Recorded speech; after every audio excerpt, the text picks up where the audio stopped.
آج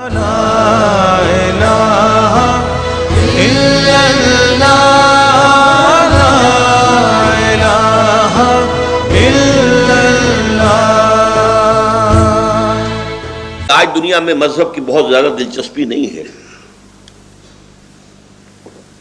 اور یہ معاملہ خالصتاً مذہبی ہے، اس لیے عام طور پر تو لوگ اس کی گفتگو بھی پسند نہیں کرتے۔ وہ یہ ہے کہ ان کے نیچے ایک مذہبی چپقلش بھی ہے کہ جو ورک کر۔ وہ مذہبی چپقلش کیا ہے؟ اس میں سب سے ایکٹیو یہودی ہے، یہودی کہ جو اپنے کئی صدیوں کی جد و جہد اور محنت کے نتیجے میں عیسائی دنیا کو فتح کر چکے ہیں، لیکن وہ سب ایک جیسے نہیں ہیں۔ عیسائی رومن کیتھولکس نے بھی ہتھیار ڈال دیے ہیں، لیکن ان کے دلوں میں یہودیوں کی محبت نہیں ہے۔ آج بھی فرانس کے اندر اینٹی سیمیٹزم یہ پھر سر اٹھا رہا ہے، باقاعدہ آپ ٹیلی ویژن پہ دیکھتے ہوں گے۔ فرینچ گورنمنٹ بڑی تشویش میں ہے،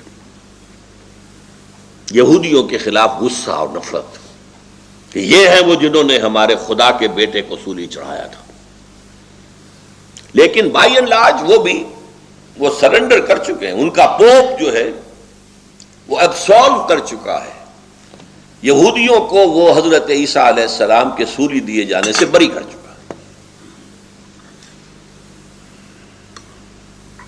ان یہودیوں کا پروگرام کیا ہے؟ ان کا کہنا یہ ہے کہ we are the chosen people of the lord, ہم خدا کے برگزیدہ چنیدہ بندے ہیں، پورے انسان صرف ہم ہیں۔ باقی انسان جنہیں وہ جینٹائلز کہتے ہیں یا گوئمز کہتے ہیں، یہ انسان نہیں ہے، انسان نما حیوان ہے، اور حیوانوں کو ایکسپلائٹ کرنا انسانوں کا حق ہے۔ آپ گھوڑے کو تانگے کے اندر جوت دیتے ہیں، آپ کا حق ہے۔ آپ بیلوں کو ہل کے اندر جوت دیتے ہیں، آپ کا حق ہے۔ آپ بکری کا گوشت کھاتے ہیں، آپ کا حق ہے۔ آپ گائے، بیل، اونٹ گوشت کھاتے ہیں، آپ کا حق ہے۔ اسی طرح ہمارا حق ہے کہ ان جنٹائلز اور گوئمز کو جس طرح چاہیں لوٹیں، جس طرح چاہیں ان کو سپریس کریں، جس طرح چاہیں ان کا خون چوسیں۔ یہ ان کے تالمود ہے، یہ تورات میں نہیں ہے۔ تالمود ان کی فقہ کی کتاب ہے، اس فقہ کی کتاب میں صاف لکھا ہے یہود کے لیے جنٹائلز کو دھوکہ دینا، روب کرنا، ان کا مال چوری کرنا، ان کو قتل کرنا، ان کا خون چوسنا، انہیں ایکسپلائٹ کرنا، یہ ان کا حق ہے۔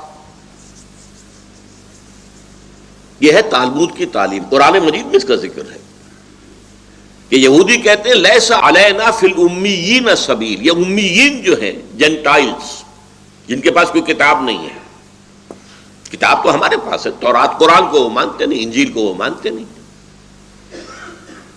یہ جو امیین ہیں ان کے بارے میں ہم پر کوئی پرسش نہیں، ہم جو چاہیں کریں ان کے ساتھ۔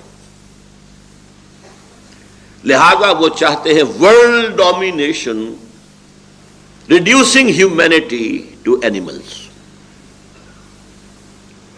ان کا جو اکنامک پروگرام ہے تھرو بینکنگ سسٹم، اب یہ ورلڈ بینک ہے، اب یہ IMF ہے، اب یہ ٹرپس کا معاہدہ ہے۔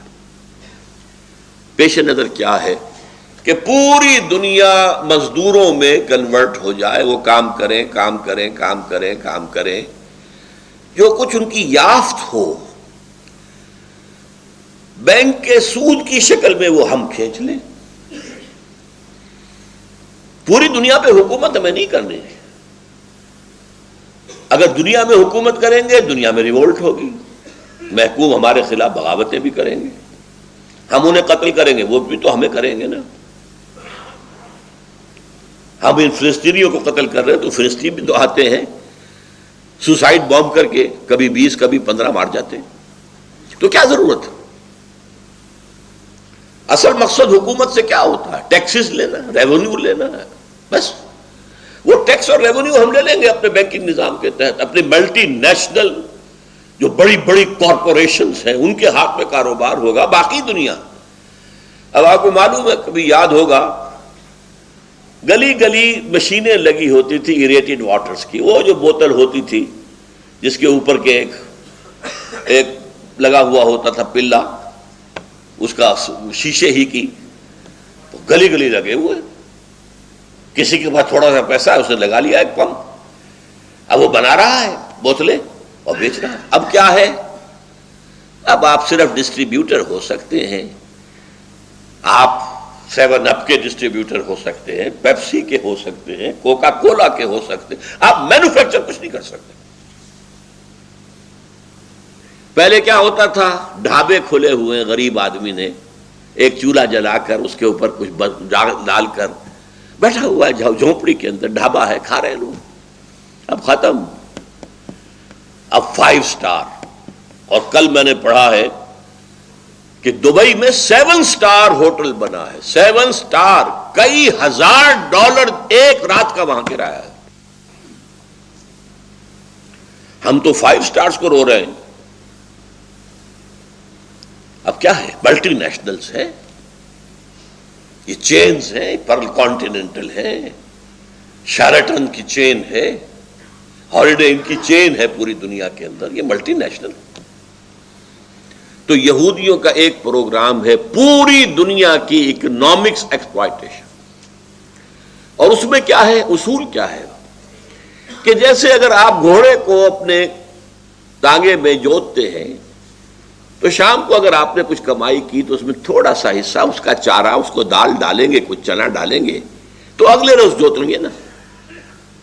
تو اگلے روز جوتنے کے قابل ہونے کے لیے کچھ نہ کچھ اس کو بھی دو. سبسسٹنس لیول تو اس کو بھی دینا پڑے گا نا. لہذا محنت کرو، مزدوری کرو، تمہیں ویج مل جائے گی، لیکن اس کی ملائی ہم کھینچ لیں گے. World domination through economic exploitation, یہ گلوبلائزیشن ہے. اور اس گلوبلائزیشن کے خلاف اگر ری ایکشن ہے تو یورپ میں ہے، امریکہ. ہمیں تو پتہ بھی نہیں کیا ہو رہا ہے دنیا کے اندر، ہماری اویئرنیس ہی نہیں ہے. ہندی میں کہیں گے ہماری جانکاری ہی نہیں ہے. ہمیں کیا پتا نوع انسانی کی قسمت کے بارے میں کیا فیصلے ہو رہے ہیں. یہ کبھی ڈیووس میں جمع ہو رہے ہیں، کبھی واشنگٹن میں جمع ہو رہے ہیں.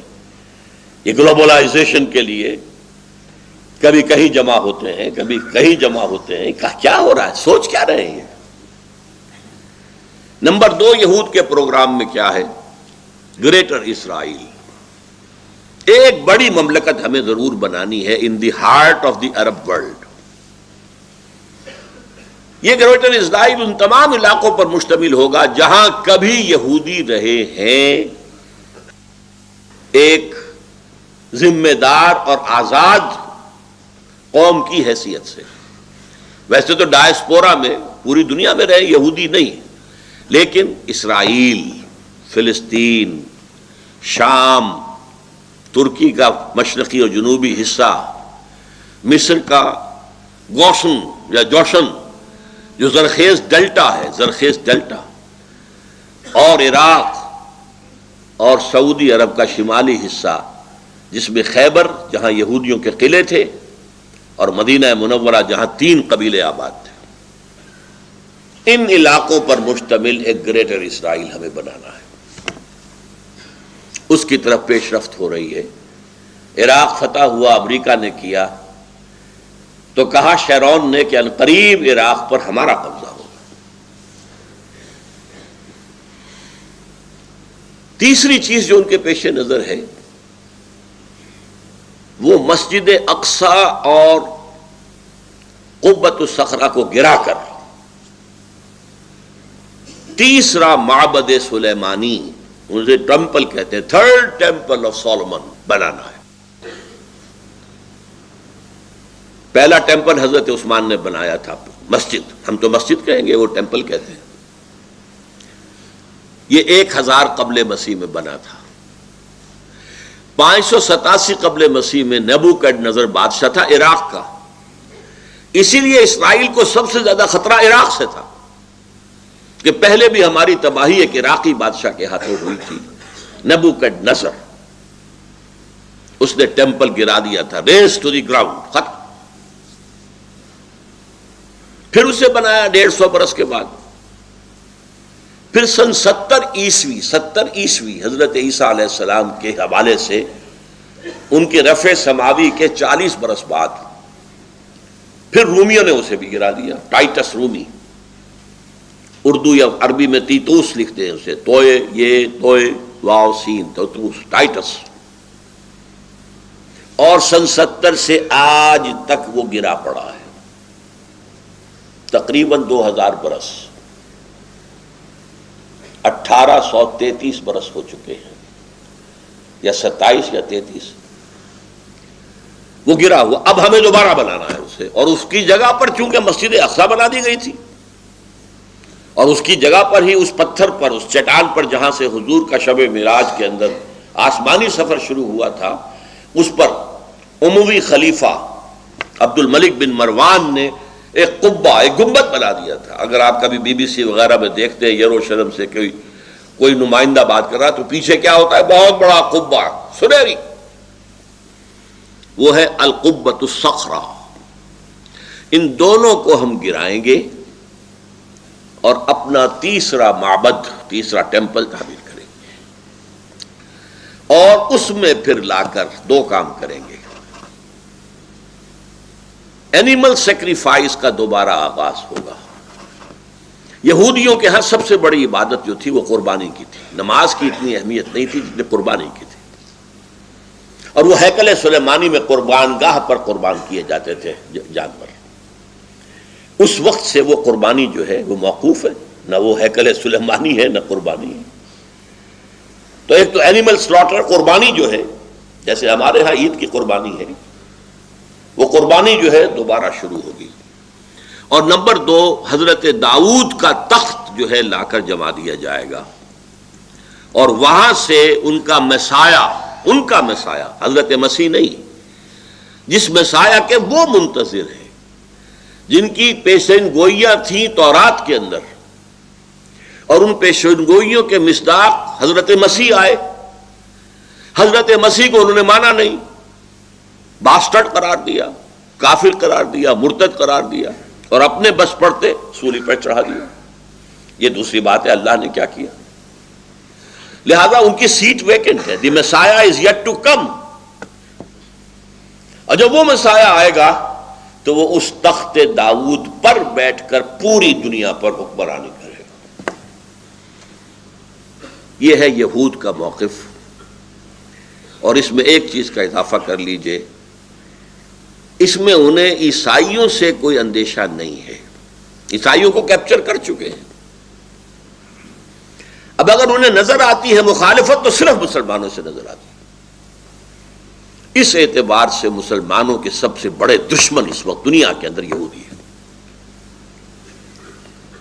ان کو کہیں قوت، سیاسی قوت حاصل نہ ہونے پائے. یہ ہے یہودیوں کا پروگرام. اب آئیے عیسائیوں کی طرف. عیسائیوں میں سب ایک جیسے نہیں ہیں.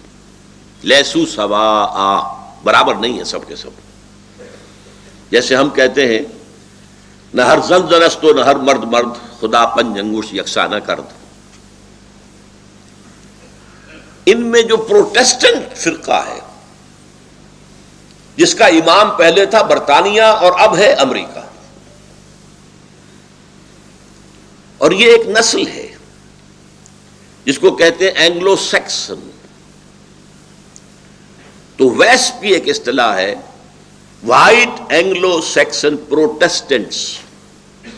یہ سب یہود کے پشت پناہ ہیں، مددگار ہیں عیسائی. بلکہ یہاں تک کہ یہ یہودی جو مذہبی یہودی ہیں ان سے بھی زیادہ اسرائیل کے اس وقت سپورٹر ہیں. یہ ہمیں بتایا تھا ایک یہودی عالم نے، یا آج سے کچھ 6 سال پہلے تنظیم اسلامی نارتھ امریکہ کا کنونشن تھا ہوسٹن میں. وہاں ہم نے ایک سیشن رکھا تھا جس میں ایک عیسائی کو ایک یہودی کو بھی بلایا تھا. تو ایک پروفیسر ایمیریٹس، بڑا بوڑھا یہودی بھی آیا تھا، ڈاکٹر وشو گراڈ. اس نے دو باتیں عجیب کہی تھی اور میں پھر اس سے اسی وجہ سے بعد میں علیحدہ بھی ملا. ایک تو میں حیران ہوا کہ اس نے کہا Islam is the ideal religion for whole of mankind except the Jews. گویا کہ عیسائیت کی نفی، ہندو مت کی نفی، ہر چیز کی نفی، بس سوائے یہودیت کے. دوسری بات یہ کہی کہ اسرائیل کو تو ہم سپورٹ تو نہیں کرتے، اسرائیل کو تو یہ یہاں کے عیسائی سپورٹ کر رہے ہیں. ساری اکانومی انہیں امریکہ سے ملتی ہے، ساری مدد انہیں 5 ارب تو انہیں ہر سال مل جاتا ہے، $5 ارب. باقی جب کوئی کام امریکہ کہتا ہے یہ یوں کرو، اچھا لاؤ پیسے. 10 ارب کا معاملہ تھا جب اس بش کا باپ تھا، سینئر بش. 10 ارب وہ مانگ رہے تھے سیٹلمنٹ کے لیے کہ ہم یہاں پہ یہودیوں کو سیٹل کرنے کے لیے آبادیاں بنائیں، پیسے دو، 10 ارب چاہیے ہمیں. اس نے ایک شرط لگا دی کہ تم پیس ٹاکس شروع کرو پیلسٹینینز کے ساتھ، تب میں دوں گا. یہودی ناراض ہوئے، پیچ و تاب کھائے، لیکن ماننی پڑی اس وقت شرط. لیکن اس کی سزا یہ دی اس کو کہ اگلے الیکشن میں 0 ہو گئے. 10 ارب لے لیے، بدلہ اسے چکا لیا. تو عیسائیوں میں یہ Protestants, especially the Baptist, especially the evangelist, اب یہ الفاظ ایسے ہیں کہ جو آپ نہیں سمجھ سکتے، ان کی اکثریت ہے امریکہ کے اندر، اور وہ سپورٹ کر رہے ہیں اسرائیل کو. اور کس بنیاد پر کر رہے ہیں؟ ذرا فرق ہے، مختلف. وہ بھی قائل ہے اس کے کہ آرمگیڈون ہونی چاہیے، عالمی جنگ تیسری جلد از جلد ہونی چاہیے، اس کے نتیجے میں گریٹر اسرائیل وجود میں آنا چاہیے، اس کے نتیجے میں 3rd ٹیمپل تعمیر ہونا چاہیے، اس کے نتیجے میں تھرون آف ڈیوڈ لا کر رکھا جائے، تخت داؤد علیہ السلام. تب حضرت عیسیٰ نازل ہوں گے دوبارہ اور اس تخت کے اوپر بیٹھ کر پوری دنیا پر حکومت کریں گے. یعنی پروگرام وہی ہے، فرق کا ہے. وہ اپنے مسیح اور یہ اپنے حضرت مسیح جیسس کرائسٹ ان کے منتظر. ان کے خیال میں ان کا مسیح آئے گا، وہ بیٹھے گا تخت داؤد پر. ان کے خیال میں حضرت عیسیٰ اتریں گے، وہ بیٹھیں گے تخت داؤد پر. اور یہ تخت داؤد کس بلا کا نام ہے؟ ریسنٹلی مجھے اس کے مطالعے کا موقع ملا. ایک پتھر تھا جس پر کہ بیٹھ کر حضرت داؤد کی کورونیشن ہوئی تھی، تاج پوشی ہوئی تھی، بادشاہ مانا گیا تھا. ظاہر بات ہے کہ وہاں کوئی تھرون تو تھے ہی نہیں، ایک پتھر کے اوپر بیٹھ کر وہ کام ہوا. اسی پتھر پر حضرت سلیمان کی تاج پوشی ہوئی. وہ پتھر ان کے ہاں چلا آ رہا تھا. سن 70 عیسوی میں جب رومن جنرل نے تباہ کیا ہے معبد کو، تو وہ پتھر لے گیا روم سے وہ چلا گیا آئرلینڈ. وہ بہت بڑی جو کیتھولک جو آبادی ہے، آج بھی جنگ ہو رہی ہے کیتھولک کے اندر اور پروٹیسٹنٹس کے اندر آئرلینڈ میں. وہاں سے وہ آیا ہے انگلینڈ میں.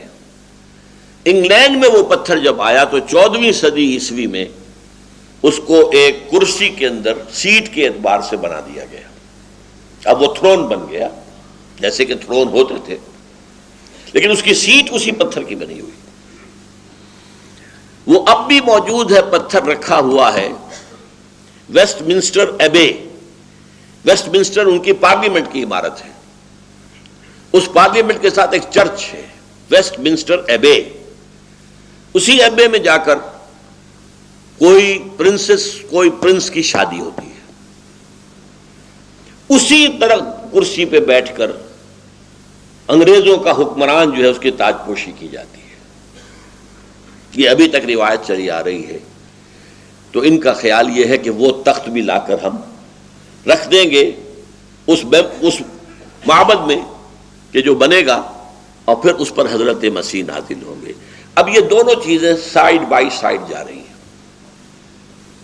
تھوڑا سا اختلاف اگر ہے تو یورپین جو مین طاقتیں ہیں، یورپ، سینٹرل یورپ کی اصل قوتیں کون سی ہیں؟ France and Germany. باقی چھوٹے چھوٹے ملک ہیں. انگلینڈ وہ ویسے بھی مین یورپ سے تو علیحدہ ہے، وہ تو ایک جزیرہ ہے، اور ویسے بھی وہ زمیمہ ہے یو ایس اے کا۔ اس حوالے سے یہ جو ہیں یہاں کیتھولک آباد ہے، جو کہ پوپ کو مانتے ہیں اپنا سربراہ۔ پروٹیسٹنٹس کا کہنا ہے کہ یہ جو اختلاف ہے، جرمنی اور فرانس ایک طرف عراق کی جنگ کے اندر وہ شامل نہیں ہوئے، علیحدہ رہے، یہ اختلاف صرف سیاسی نہیں ہے، صرف عالمی سطح پر اپنے آپ کو ایسرٹ کرنے کا مقابلہ نہیں ہے، بلکہ یہ اختلاف مذہبی بھی ہے۔ وہ کیتھولکس ہیں، یہ پروٹیسٹنٹس ہیں، اور پروٹیسٹنٹس جو ہیں یہ کیتھولکس کو کافر کہتے ہیں، انفیڈلز، اور پوپ کو شیطان کہتے ہیں۔ ان کا ایک رسالہ نکلتا ہے ماناما، فلاڈلفیا سے، امریکہ سے، ٹرمپٹ، کچھ عرصے سے میں اس کو دیکھ رہا ہوں۔ ان کا کہنا یہ ہے کہ اصل میں اس وقت جو یورپ ایک ہو رہا ہے، یہ معاملہ سیاسی نہیں ہے، مذہبی ہے، اور پوپ اس کے درمیان میں ہے۔ اصل موونگ جو طاقت ہے وہ پوپ کی ہے، اور یہ پوپ واقعتاً ایسا ثابت ہوا ہے کہ جس نے موو کیا ہے پوری دنیا میں۔ اس سے پہلے پوپ اپنے گھر میں بیٹھا رہتا تھا ویٹیکان میں، باہر نہیں نکلا، اور یہ پوپ بڑھاپے کے باوجود سخت ترین کہاں کہاں گیا۔ یہ چاہتا ہے ہولی رومن امپائر دوبارہ دنیا میں ریوائیو کرنا، وہ ہولی رومن امپائر جو پوری یورپ پر چھا گئی تھی، اور افریقہ اور ایشیا کے بھی بہت سے علاقوں کے اوپر چھائی ہوئی تھی، شمالی افریقہ اور مغربی ایشیا۔ اس ہولی رومن امپائر کو قائم کر کے، اور یہ یورپ کی قوتیں جو ہیں یہ چاہتی ہیں کہ یہ فلسطین کو فتح کرے، اسرائیل بھی ختم، پیلسٹینین سٹیٹ بھی ختم کرے، اور ایک رومن کیتھولک حکومت وہاں پر قائم کرے۔ اسی لیے ایک مرتبہ میں نے دیکھا تھا نیوز ویک میں، ایک جملہ بڑا پیارا تھا فلسطین کے بارے میں، too small a geography but too big a history. 5000 سال کی تاریخ اس سے وابستہ ہے، یہی حضرت ابراہیم تھے، اسحاق تھے، یعقوب تھے، اس یہودیوں کا بھی مقدس ترین مقام یہی ہے۔ عیسائیوں میں حضرت عیسیٰ یہیں پیدا ہوئے، یہیں سولی چڑھے ان کے عقیدے کے مطابق، یہیں انہوں نے تبلیغ کی، گیلیلی اور مختلف علاقوں میں، لہذا یہ عیسائیوں کا بھی صدر بہت محترم مقام ہے، مسلمانوں کا بھی ہے، وہ حرم کہتے ہیں، تیسرا حرم یہ ہے، پہلا حرم حرم مکی، دوسرا حرم حرم مدنی، تیسرا حرم حرم الحرم الشریف، یہ مسجد اقصی۔ یہاں سے حضرت محمد صلی اللہ علیہ وسلم کا اسینٹ ٹو دی ہیون، آسمان کی طرف ان کی جو بلند جانے کا معاملہ تھا، یہاں سے شروع ہوا تھا۔ لہذا ٹو اسمال جیوگرافی ہے کتنا، ہماری ریاست بھاولپور جو ہوتی تھی اتنا ہے کل، اس سے زیادہ رقبہ نہیں ہے، لیکن تاریخ اور مذاہب کا کانفلوئنس۔ لہذا اب آپ دیکھیے، یہودیوں کا نقشہ یہ ہے، عیسائیوں کا نقشہ یہ ہے، کیتھولکس کا نقشہ یہ ہے کہ وہ یہاں ایک رومن کہتے، جیسے انہوں نے تیمور وہاں اس کو تقسیم کرا کر اور وہاں ایک رومن کیتھولک حکومت قائم کی ہے۔ نائجیریا میں جو شدید ترین فساد مسلمانوں میں اور عیسائیوں میں ہوئے ہیں، وہاں بھی عیسائیوں کا اصل مقصد ایک رومن کیتھولک حکومت قائم کرنا ہے۔ اور پروٹیسٹنٹس کا یہ الزام ہے، میں نے ایک مرتبہ دکھایا بھی تھا، اس جو ٹرمپٹ کا ایک مضمون، اس نے عنوان قائم کیا تھا دی لاسٹ کروسیڈ، آخری کروسیڈ اب ہونے والا ہے، ساری یورپی قوتیں جمع ہو کر حملہ کریں گی اور یہاں عیسائی حکومت قائم کریں گی۔ کروسیڈ کس لیے تھا؟ اور نوٹ کیجئے، پہلے کروسیڈ کب شروع ہوئے تھے؟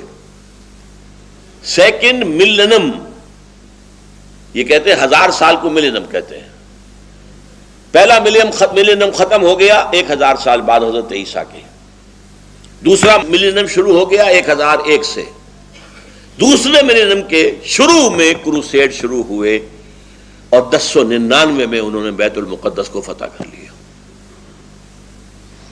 اب یہ تھرڈ ملینم شروع ہوا ہے نا 2000 سال کے بعد، 2001 سے شروع ہو گیا ہے تھرڈ ملینم، اور اس کے شروع میں یہ آخری کروسیڈ ہوگا کہ یورپ کے رومن کیتھولک قوتیں فلسطین پر حملہ آور ہوں گی اور یہاں ایک رومن کیتھولک حکومت قائم کرنا چاہیں گے۔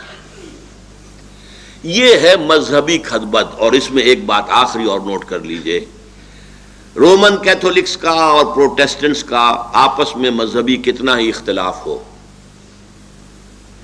اور فرانس کا اور جرمنی کا سیاسی اور عسکری اعتبار سے امریکہ سے کتنا ہی اختلاف ہو، ایک چیز پر وہ متفق ہیں، ایک تو فلسطین کو ٹوٹل کو آزاد کرانا مسلمانوں سے،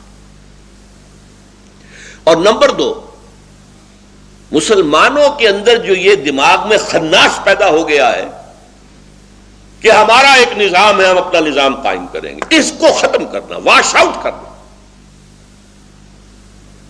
اس پس منظر میں اب آپ ایک بات سوچئے، بہت اہم بات ہے۔ صدر بش نے بھی کہا اور بھی کہتے ہیں Americans, we are not against Islam,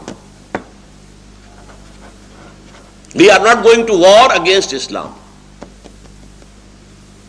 we want a war within Islam. اس کا کیا مطلب ہے؟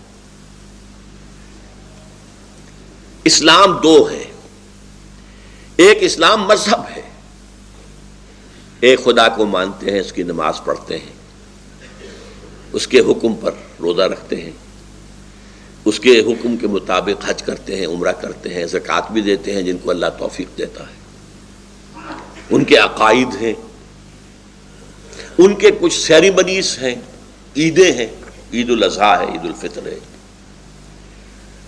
ان کے کچھ سوشل کسٹمز ہیں، ریچولز ہیں، بچہ پیدا ہوتا ہے تو عقیقہ کرتے ہیں، شادی کرنی ہو تو نکاح ہوتا ہے، اور نمبر 3 کوئی مر جائے تو دفن کرتے ہیں، جلاتے نہیں ہیں۔ یہ ہے مذہب۔ شراب نہیں پیتے، سور نہیں کھاتے، یہ مذہب ہے۔ ایک اسلام ہے دین، اس کا ایک سیاسی نظام ہے، اس کا ایک معاشی نظام ہے، اس کا ایک سماجی نظام۔ ہمارے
لیبیا میں اطالوی تھے، موریتانیہ اور صحرا جو ہے اس میں اسپینیڈز تھے، وغیرہ وغیرہ۔ یہ جو کولونیل پاورز تھیں انہوں نے ہمیں دبایا ہوا تھا، اور اس وقت ہمیں جو مذہبی آزادی تھی وہ مذہبی آزادی تھی، دین کی نہیں۔ دین تو ان کا تھا، پینل کوڈ ہمارا ہوگا، تعزیرات ہماری ہوں گی، سول کوڈ ہمارا ہوگا۔ زیادہ سے زیادہ انہوں نے رعایت کی تھی ہمارے ساتھ، بہت بڑی رعایت۔ تم اپنے فیملی لاز پر عمل کر سکتے ہو، نکاح جیسے چاہو کرو، طلاق جیسے چاہو دو، سارے فتوے اپنے مولویوں سے لے لو، ہمیں کوئی فکر نہیں ہے۔ ہمارے پاس بھی آؤ گے تو ہم پوچھ لیں گے تم شریعت کا حکم چاہتے ہو یا رواج کا؟ تم رواج کا کہو گے ہم اس کے مطابق فیصلہ کر دیں گے، شریعت کا کہو گے اس کے مطابق۔ محمدن لا ایک پارسی کی لکھی ہوئی کتاب تھی۔ اسی طرح وراثت، تمہیں آزادی ہے، تم صرف بیٹوں کو دینا چاہو تمہیں آزادی ہے، صرف بڑے بیٹے کو دینا چاہو تمہیں آزادی ہے، تم بیٹیوں کو بھی دینا چاہو تمہیں آزادی ہے۔ وہ بھی پوچھ لیا کرتے تھے کہ آپ وراثت کے بارے میں شریعت کا فیصلہ چاہتے ہیں رواج کا؟ اور ہمارے بڑے زمیندار کھڑے ہو کے کہتے ہیں رواج کا، شریعت ہمیں نہیں چاہیے، بیٹیوں کو حصہ دے دیں۔ نہیں، بہرحال یہ ہے، حالانکہ یہ بھی سیکولرزم کے خلاف ہے۔ آج امریکہ میں آپ کو فیملی لاز کی اجازت نہیں ہے، وہاں رہیں گے تو ان کے فیملی لاز کے مطابق آپ کو رہنا ہوگا، طلاق وغیرہ کے معاملے میں، جو ان کا قانون ہے۔ اور یہی بھارت زور لگا رہا ہے، بی جے پی کے جو ان کا منشور ہے، مینیفیسٹو، اس کا سب سے اہم حصہ کیا ہے؟ CCC، کامن سول کوڈ، خاندانی قانون، فیملی لاز ایک ہوں گے۔ یہ کیا کہتے ہیں مسلمان جب ہمارے ساتھ کہتے ہیں کہ ہم ایک قوم ہے، سیکولرزم ہے، ہمیں سیکولرزم چاہیے، سیکولرزم میں تو قوم ایک ہوتی ہے، قوم ایک ہے تو فیملی لاز ایک ہونے چاہیے۔ یہ کیا نکاح طلاق کے ان کے اپنے حصول ہیں؟ بہرحال انگریز نے ہمیں رعایت دے رکھی تھی کہ فیملی لاز، میرج لاز، اور یہاں تک کہ وراثت بھی تم اپنے مطابق کر سکتے ہو۔ لیکن جب یہ بستر طے ہونا شروع ہوا کولونیلزم کا، ولندیزی چلے گئے ملایا سے، سماٹرا سے جو اب انڈونیشیا کہلاتا ہے، ملیشیا سے، انگریز نے بستر باندھا ہندوستان سے، فرانس نے بستر طے کیا شام سے، برطانیہ کو اٹھا کر پھینک دیا صدر ناصر نے میڈیٹرینین میں، وہ خود نہیں گیا تھا، اٹھا کر پھینکا تھا۔ لیبیا سے چلا گیا اٹلی وغیرہ وغیرہ، موراکو وغیرہ سے فرانس چلا گیا۔ تو ایک خیال پیدا ہوا مسلمانوں کے ایک خاص طبقے میں، ہمارا بھی تو ایک نظام ہے نا، یہ انگریز کا لایا ہوا نظام بھی